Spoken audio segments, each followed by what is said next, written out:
في عالم حيث يضيء النور كل شيء، ظهر فجأة قوس قزح المفقود، ظاهرة غريبة بدأت في عام 2023. اختفت ألوان الطيف تدريجيا من السماء بعد المطر، تاركة وراءها سماء رمادية باهتة.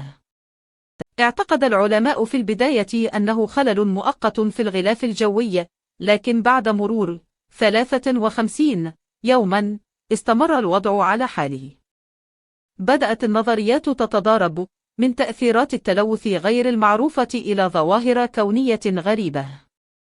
أثر اختفاء قوس قزح على المزاج العام، حيث شعر الناس بالحزن والملل. بدأت تظهر مبادرات فنية لتعويض هذا الفقدان، محاولين استعادة الألوان المفقودة في اللوحات والموسيقى. الآن يركز البحث العلمي على فهم أسباب هذه الظاهرة الغريبة، أملاً في استعادة قوس قزح إلى السماء مرة أخرى.